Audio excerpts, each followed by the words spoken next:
Why my wife doesn't want to have sex. You know, we did a DVD why my husband doesn't want to have sex, and we got some response of what about my wife doesn't want to have sex? 7 reasons why you may not be having sex in your marriage. Can I be a sex addict? Well, if you're watching this, there may be a possibility you are, but in a couple minutes you will be able to find out if you have been using sex as a way that has become self-destructive for you, using those endorphins and enkephalins that hit the excitement center of your brain, and all of a sudden you find yourself kind of trapped in some sexual behavior. Just watch for another minute or so and find out if you are a sex addict. I'm Dr. Doug Weiss, and I've been counseling couples for almost 30 years. We do 3 and 5 day intensives. People fly from all over the country. I've helped repair sexuality inside of marriages that have not had sex in 5, 10, 15, and 20 years. Welcome back, faithful viewers. Today, we're unveiling several videos that seem to have deeply moved Joni Lamb, leading her to fall in love with Doug Weiss. This might be one of the reasons she remains convinced that he is a good man, despite the fact that he is merely a relationship and marriage counselor, not a pastor, evangelist, or preacher of God's word. As someone leading a church and a Christian TV network, Joni Lamb should have considered God's command when choosing a spouse. Ideally, she would have remarried a preacher, demonstrating her commitment to God's work. But instead, she made a different choice. What exactly drew her to Doug Weiss?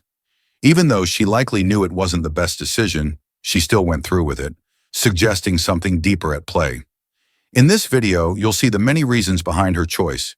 Stay tuned. We talk about sexuality every day in my office, so I'm not just some guy sitting on a rock coming up with some ideas. This is what I do for a living, is listen to wives tell me about this stuff. Now, I'm going to give you some key things that women have told me that are their own issues. These are the things that they struggle with and they need help with to be able to desire to have sex, okay? Now, the first thing women have told me in conferences and in my office is they're too busy. They're just plumb tired. Now remember, your wife doesn't have the same battery size you have. She doesn't have the same energy. She probably wants to get to bed earlier. She doesn't have the same testosterone in her body that you got in yours. So, because God made you bigger and stronger, you can help here. All right, we'll talk about that later. But if you can just put the kids to bed on a regular basis, if you got small kids, or if you can find ways to take things off her plate when you come home, that will help a lot. Rule of thumb, guys, the first hour when you come home is your wife's. Ask her what she needs you to do. You will be able to get more things done in an hour than she will in 2 or 3 hours because you're faster, you're efficient, and you really don't care. You don't care where the towels came from when you're folding them. You don't care where the dishes came from. You don't have any memories of that. So you're a lot more efficient. You're not romancing the process. You're just getting it done. So make that first hour hers. That can help with the busy problem. But if she's really tired, try to figure that out. I mean, vitamins are great, of course, energy, all the B stuff. She can do that for herself, but that may be a real issue. Truth be told, Doug Weiss has been doing this professionally for a long time, primarily focusing on sex addiction counseling and helping couples reconcile issues in their sex lives. Most of these videos are from way back when Doug Weiss seemed genuine. However, one thing is clear. He has always had a strong focus on sex. If that weren't the case, why is sex at the center of the current Doug Weiss and Joni Lamb marriage scandal? About the sexual text, what he would do to you, and I don't want to say that. We talked about I sex. don't tell people. I don't tell people we what talked you read out about to me. sex, And like see, two and I adults won't would. know. But he never sexted me. He never said anything inappropriate. We didn't have sex until we got can I married. finish? He is known for his integrity. This is just sexual talk. I don't tell people what he did to me. We talked about sex. I do, absolutely. But he never sexted me. He never said anything inappropriate. We didn't have sex until we got married. He is known for his integrity. This is just sexual talk. This video covers a lot, as I'll also include the latest developments in this ongoing scandal to help you understand the situation better. In my last post, I mentioned a heated argument involving Joni Lamb, Susie, Jonathan, and others, including Doug Weiss, where things got intense over discussions about sex. Susie claimed that she and Doug were intimate, while Joni tried to deny it. At the end of the day, it seems like for Doug, it's all about sex, while for Joni, it's more about affection. Here's one of Doug Weiss's videos titled, "Why Won't My Wife Have Sex With Me?" In this video, he lists 10 reasons why a wife might refuse intimacy. I'll play it first, and then we'll continue. Stay engaged, as I want you to fully understand everything and the specific reasons behind this situation.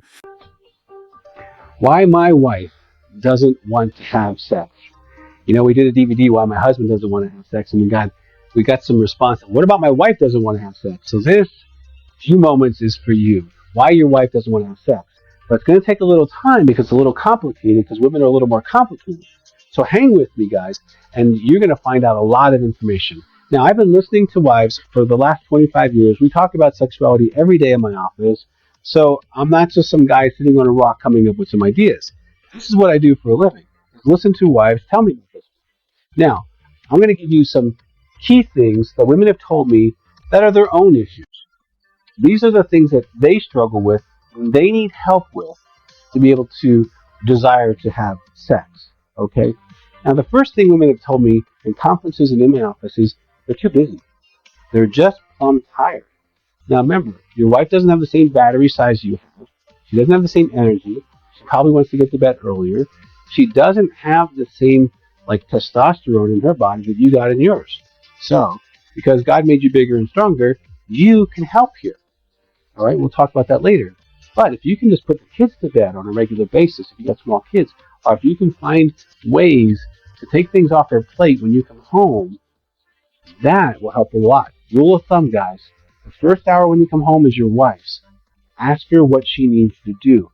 You will be able to get more things done in an hour than she will in 2 or 3 hours because you're faster, you're efficient, and you really don't care. You don't care where the towels came from when you're folding them. You don't care where the dishes came from. You don't have any memories of that. So you're a lot more efficient. You're not romancing the process. You're just getting it done. So make that first hour hers. That can help with the busy problem. But if she's really tired, try to figure that out. I mean, vitamins are great, of course, energy, all the B stuff. She can do that for herself. But that may be a real issue.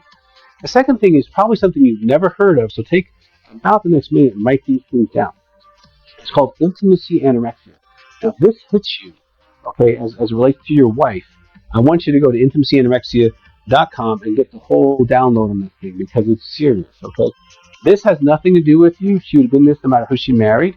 Of course, unless you also have intimacy anorexia, then it may be a reaction to yours, may or may not be. But let me go through this real quick. Here's the characteristics, and keep track of if these are true for your wife. She's so busy, she has little time for you. Lots of time for the kids, volunteering, spiritual activities, community service, but for you, very little time. Blame. She blames you for all the problems in the relationship. Very rarely will you hear your wife say, "I'm sorry" or "I'm wrong." It's always your fault. You're the problem. Okay? Love. She withholds love from you, especially the way you receive love. If it's touch, if it's praise, however you receive love, she's gonna squeeze that down. How do you know she's withholding it? Because when the relationship really feels threatened, she knows exactly how to get in your good graces and make you feel like you're loved again, like you're a man. So if you see that happen and it disappears like a week after the conflict, it may be intimacy anorexia. Praise. She withholds praise from you. She doesn't tell you you're awesome, you're great. She's excited about seeing you, loves you, can see your gifts and appreciate those for you. You don't hear praise from her. Okay? Let's see. Praise, love, sex. She may be withholding sex from you. And it may be intentional. Okay? Now, it could be a response to some of the things we'll talk about later. But if she's anorexic, she's withholding sex from you because she wants to withhold sex from you. It's a whole other thing. Okay? Another thing. Unwilling or unable to share feelings with you. Girls are supposed to be able to talk about their feelings, but your wife doesn't talk about feelings. You have to really get in there to try to find out what she's feeling. It could be intimacy anorexia. Using anger or silence as a way to control you. You are controlled by her anger or her criticism. Her anger or her silence. She may not talk to you for days or weeks at a time, or hours at a time if you said something that made her, a little miffed. Or she'll get really angry at you, okay, to push you away. And the thing with intimacy anorexia is to create distance with you, and to blame you for the distance is ultimately helpful for the intimacy anorexic, okay? Like I mentioned earlier, Doug Weiss has been doing this professionally for years. He started out genuinely until the Daystar family came into the picture. Let's not forget, Doug Weiss has always had a strong focus on sex from day one, which is one of the key reasons behind this current scandal. After this, he'll be discussing sexless marriage. She may control or shame around money issues, like she can spend but you can't spend. Ongoing or ungrounded criticism of you would be very common. So if you feel like you got 5 or more of these with your wife, intimacy anorexia is the monster, and you need to find out about that thing, because it is an addictive process inside of a marriage that can ruin you. You feel unloved, you feel unwanted, you feel married and alone. If you're getting me right now, listen for the next few minutes for the rest of the stuff. But if this is what's going on, make sure you do more research on this, because we do 3-day intensives, 5-day intensives. Women can get help from this, but it is serious stuff, because they get really willful about changing on this. So the other thing could be, switching topics, is depression. Some women who are depressed, low energy, difficulty concentrating, difficulty making decisions, worthless feelings, possible suicidal thoughts, low energy most of the day. Those kind of symptoms are depression. Do some Google on that. Find that symptoms. That may be it. There's non-medical things to do there. There's medical things to do. Find out what's the cause of that. Could be really helpful. Another thing, which you and I don't struggle with as much, is the hormone imbalance issue.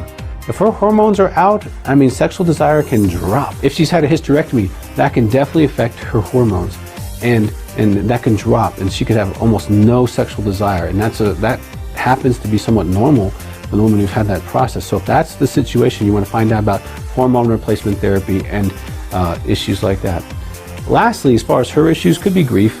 If she's had her mom die or her dad die, or one of the kids are going through a really hard time, or she's grieving about something, that can shut her down sexually. But what you want to do there is find out what she's feeling and try to work with her there, connect with her. And these could be issues: busy, intimacy anorexia, hormone, and grief. Those could be issues she's going through as to why she doesn't want to have sex with you. Now, let me tell you, women have an interactiveness about sexuality that you and I may not have as much. We could be mad at our wife and still want to have sex with her. Okay, but if she's mad at you, if she feels disrespected by you, that's going to affect her sexually. So I want to go through a few points. Now, hang with me here, because you may be able to solve your own problem. If nothing I've talked about so far applies, these next things might. Okay? The first thing is, if you have a sexual addiction, if you have a secret pornography life, if you're masturbating or cheating or doing things sexually and you think you have a secret, she feels your secret and she's repulsed by it. She feels distant by it, and she doesn't want to have sex with you. She feels something's not right. You're closing your eyes, you're fantasizing during sex. If you're fantasizing during sex, your wife feels it. You're not getting away with it. She may never talk about it, but she knows she's not getting all of you. Your eyes aren't open, lights aren't on, you're not talking to her like a person, you're talking to her like a piece of pornography. A lot of ladies who are mature, that doesn't do anything for them. Okay, so you want to be careful. If you have addiction to pornography and sexual behaviors, deal with that, because that's part of why your wife doesn't want to have sex, because she feels negative reinforcement. She feels more empty and taken from than given to during sex. These are other simple things. Just not keeping your word. If you say you're going to do something and you don't do it, she thinks she's married to a boy instead of a man, because a man keeps his word. And repeatedly, again and again and again, you only do what you want to do, not what you said you would do. She's going to shut down sexually on you, because she's going to disrespect you. And rightfully so. Okay? So that's part of the way you could solve that. Next, if you're not helping around the house, like you think the house is her job to do everything, you are totally shutting her down sexually. That's her world. And if you don't want to come and play in her world, she's not going to want to come and play in yours. Again, the first hour when you come home, make it hers, do dishes, clean up, do homework, get whatever you got to get done, so she doesn't have as much on her plate. Because as long as something's spinning in your wife's brain that she needs to get done, there's less energy for sex, and there's less thinking about sex. If you get that stuff done, you're a rock star. But if you're one of those guys that come home, drinks a beer, and sits in front of TV, you honestly don't deserve great sex, and you're not going to have it. Doesn't matter who you're married to. She needs to feel like you're cooperating in her world, not just all about you. Another thing, if you're one of those guys, you're not sharing feelings, you're not praising your spouse, maybe you're not praying with your spouse, wow, that's what turns her on, is having an emotional and spiritual intimacy. Now, you can get any of our books about that. The intimacy book on marriage would be great for you. To learn how to identify and communicate your feelings, let her talk about her feelings, praise her regularly, and you can have a better environment in which she feels like, yeah, I like this guy, I want to be close to this guy. Let me give you a tip. If you've gone this far, you deserve this tip. Men are aroused by physical proximity. She just needs to be in the room. Okay, we're kind of simple. Women are sexually aroused by emotional proximity. How close is my heart to your heart? Okay, now the better you get at sharing your feelings, the closer your wife feels to you. Now put one and one together. If she feels close to you, she wants you sexually. If she feels distant from you, you don't talk about your feelings, you just grunt and moan, that's not a turn on. And so she feels further away from you sexually, so you got to work a lot harder to get sex, okay? I share 2 feelings with my wife every day, I pray with her every day, and I praise her every day, and I got lots of sex. I have lots of sex because I do those things. Lots of sex is a result of being a man who's disciplined inside of a relationship, okay? Now, if you have intimacy anorexia, she's definitely turned off because she's not getting love from you at all. And if you do, you want to settle those issues. Joni had told me those things. Again, shoving them down. Told you what things? About the text he was sending you, and you were happy, and I didn't know how to process it. What text? About the sexual text, what he would do to you, and I don't want to say that. What text? We talked about sex. I don't tell people. I don't tell people what you read out to me. Sex, and like see, two and I adults won't would. know. But he never sexted me. He never said anything inappropriate. We didn't have sex until we got can I married. finish? He is known for his integrity. This is just sexual talk. Okay, that's what not she's even talking it. about. This is not even it, okay? So, when she starts telling me about that, I'm keeping it to myself. I'm really starting to get stressed. Things are not sitting well. My body's starting to get really acting up. That's when my panic attacks started happening. Because I was saying, when you got the text. When she was reading all this stuff to me. And Rachel and Beck on the other side were, like, what's going on? I'm not telling them not one word about that. Not about that. When Jimmy comes in the picture as the one she trusted, after that, before we all 6 met with Jimmy Evans, I called Jimmy privately because I didn't want to dishonor her or talk about that in front of her other children. I called Jimmy privately the day before the meeting, and he will attest to this. And I said, hey, this is something I don't know how to process. Can you help me process it? Is this okay? And he kind of laughs and he's like, it's fine. It's not a big deal at all. And I was like, okay. And he was like, anything else you want to talk about? I was like, the rest we can talk about with everyone in the meeting. So we did. And I never brought this up in front of them. I didn't go talk about sexual stuff with anybody else. In a very careful manner, very tiptoeing. There was I talked to Robert Morris. nothing crazy or spooky the way she's describing a sexual stuff. Yeah, we talked about what married people do if they get married. That had been an issue, obviously, in his marriage. So it's something we would talk about in a healthy way. This is what he does for a living. So there was nothing dark or panic attacky about that speech. So should I have talked to you about it? Absolutely not. And I've learned my lesson from that. I should have talked to my dear friends who have lived life with me. They've been married for umpteen years, and they understand about this kind of things. So that was my fault, and I should not have talked to you about that, and I apologize for that. Okay, I appreciate it. And but my point is not even to get an apology. Is to tell you, you think that I've ran my mouth, talked about sexual stuff when I didn't talk to anyone with Robert Morris. I was super tiptoeing. I was like, what's appropriate? Robert Morris did something totally different than you guys did. So just so you know, I talked to Robert and Debbie after you met with him. I know, he told Okay, us. so- We know all that. But I'm trying to tell you what I said to Robert. Tiptoed around the subject just to say, is this, is certain things appropriate? Should I talk to my husband about this? Should I keep getting normal advice I would from my pastor? And he agreed. It was a very honoring conversation.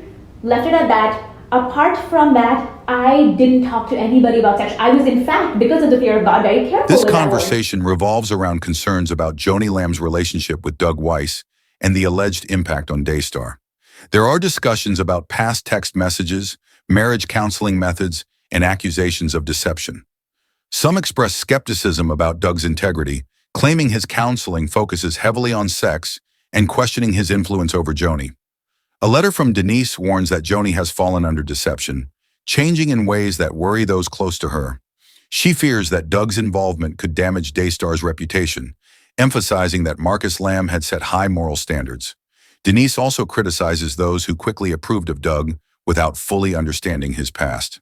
Additionally, Rodney, another figure in the discussion, claims to have had visions of Daystar's downfall and Joni's struggles, which deeply unsettled him. His concerns, however, were dismissed, leading to frustration. The conversation also touches on financial matters, including Rodney's generous gift for Joni's wedding, which some interpret as an act of genuine care, while others remain wary of his intentions. Ultimately, the discussion highlights divisions within the Daystar circle, concerns over leadership, and fears about the network's future under Joni and Doug's influence. There's a lot to uncover about this scandal, and we're committed to bringing the truth to the public until it's fully resolved. Daystar TV and Heart to Heart Counseling Center serve the public, and people deserve to know the truth before placing their trust in them. Depression can be for all kinds of reasons. It can be grief. It can be physical. Your brain's not producing enough stuff, or your brain's just not working correctly. It also can be emotional reasons for depression, failures, abuse that you haven't talked about. Sexual abuse that's not dealt with can also lead to depression, okay? And 80% of those with sexual addiction have sexual abuse. So without making it 8, we could easily say that sexual abuse is part of a possibility why sex is not happening in your relationship. Depression. Number 5, low thyroid. This is something you go to your doctor, get a blood test. If your thyroid is low, you don't really want sex, whether you're a man or a woman. They'll probably prescribe something for you, and that'll help boost your energy back up, and you'll feel a lot better. Number 6, low testosterone for women and men. Women, if you're in late 30s, 40s, 50s, and your sex drive has dropped down, get your testosterone checked. I've had clients that was the only problem she had. As soon as she got it fixed, she wanted to have sex again. And the same with men. Men, if you got that belly fat hanging around your belt, and that's where you gain your weight, go see your doctor, see if you got low testosterone. If you do, there's plenty of clinics that can help you with that. But it can definitely be a factor into why you're not having sex, and it's one of the most fixable, quick things to get done. You might just have a miscommunication about your sex language. I wrote a book called The 5 Sex Languages, and working with couples over these almost 3 decades, I've learned that people have a different sex language. So you might need to find out what the sex language is of your spouse and of you, and then talk about how to work that out. You really do deserve to have an awesome sex life. It may take you work, it may take you getting information, and it may take an intensive. It may take you making a phone call and reaching out to get some help where you are. But whatever it is, I want to give you hope. I have seen couples literally in my office who've not had sex for 20 years, for 10 years, and within weeks of what I prescribed for them to do, they were able to have a great sex life and they liked each other again. In my next video, which will be part 2 of this one, I'll include Doug Weiss's teachings on sexless marriage. Thanks for sticking around. Remember to subscribe so you don't miss any updates and get all the information you need.